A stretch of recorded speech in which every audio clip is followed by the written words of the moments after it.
اما بعد فاعوذ باللہ من الشیطان الرجیم بسم اللہ الرحمن الرحیم عن ابی سعید ان النبی صلی اللہ علیہ وسلم قال من قرأ سورة الكهف في يوم الجمعة اضاء له نور ما بین الجمعتین رواہ البہیقی فی دعوات الکبیر۔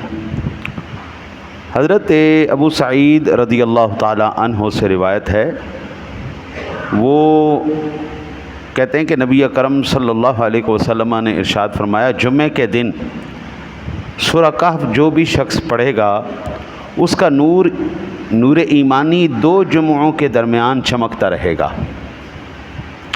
یعنی یہ چمک اس کے چہرے پر ہوگی، جو نور ایمانی کی چمک ہے اللہ اس کے چہرے کو ایک جمعے سے لے کے جمعے تک چمکاتا رہے گا۔ دوسری، اللہ تعالیٰ اس کے دل کو منور فرما دے گا، اس کے دل کو منور تیسری، اللہ وحدہ لا شریک اس کی قبر کو روشن فرما دے گا۔ چوتھی، قیامت کے دن 2 جمعوں کے درمیان جتنا وقت گزرتا ہے اتنی دیر اللہ تعالیٰ اس بندے کو نور عطا فرمائے گا۔ جو بندہ ہر جمعۃ المبارک کے دن سورۃ الجمعہ کی تلاوت کر لے تو انشاءاللہ تعالی العزیز ان آفات سے یہ فضائل تو ملیں گے۔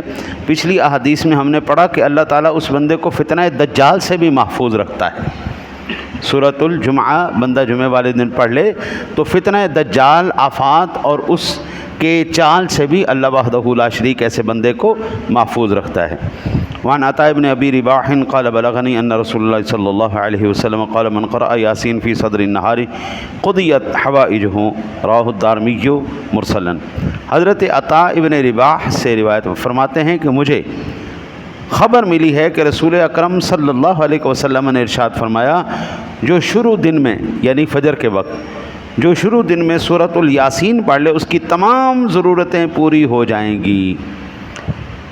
آج ہم پریشان ہیں نا جی، یا اللہ یہ کام ہو جائے، یہ کام نہیں ہو رہا، یہ کام ہو جائے، یہ کام نہیں ہو رہا۔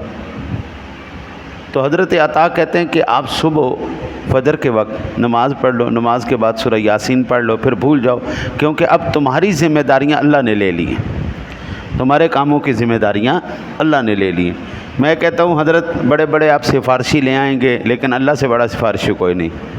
جب اللہ نے ذمہ داری لے لی، میں سنبھال لوں گا، تو پڑھ، سنبھال میں لوں گا، تو بات ختم ہوگی، ہاں جی۔ اور اس کی بے شمار فضائل ہیں۔ وعن معقل بن یسار المزنی ان النبی صلی اللہ علیہ وسلم قال من قرأ یاسین ابتغاء وجہ اللہ تعالی غفر له ما تقدم من ذنبه فاقرؤوا عند موتاکم رواہ البہیقی فی شعب الایمان۔ حضرت معقل بن یسار المزنی کہ وہ روایت کرتے ہیں کہ نبی اکرم صلی اللہ علیہ وسلم نے فرمایا، جو اللہ تعالیٰ کی رضا کے لیے سورہ یاسین شریف پڑھے اللہ تعالیٰ اس کے گناہ بخش دیتا ہے، گزشتہ جتنے بھی گناہ ہوتے ہیں وہ بخش دیے جائیں گے۔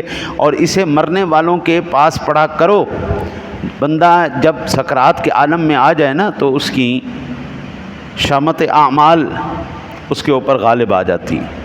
انسان جس وقت مر رہا ہوتا ہے اس کی ساری زندگی کی اچھائیاں بھی اور برائیاں بھی اس کے سامنے آ جاتی ہیں۔ اگر اچھائی زیادہ ہوگی تو جناب اس کے اوپر تھوڑی نرمی کی جائے گی، اگر اس نے گناہ زیادہ کیے ہیں، اللہ کی نافرمانی زیادہ کی ہے تو پھر پکڑ ایسی ہوتی ہے کہ الامان الحفیظ۔ قرآن کہتا ہے وجاء سکرۃ الموت بالحق، سکرات کا وقت حق ہے جی، یہ ہونا ہی ہونا۔ تو پھر حضور نے فرمایا یاسین شریف پڑھ لیا کرو ان کے پاس، ان کے لیے اللہ آسانی پیدا کر دے گا۔ کیا پتہ چلا؟ سورہ یاسین شریف اگر فوت ہونے والے کے پاس پڑھا جائے تو اس کا وہ وقت آسان ہو جاتا ہے۔ بندہ مشکلات میں گھرا ہو فجر کے ٹائم سورہ یاسین شریف پڑھے، اللہ تعالیٰ اس کے تمام معاملات کو سیدھے کر دیتا ہے۔ گناہ ہو گئے ہوں سورہ یاسین شریف اللہ کی رضا کے لیے پڑھی جائے، اللہ تعالیٰ اس کے گناہوں کو معاف کر دیتا ہے۔ اللہ سے دعا ہے اللہ تعالیٰ آپ کو مجھے عمل کی توفیق عطا فرمائے۔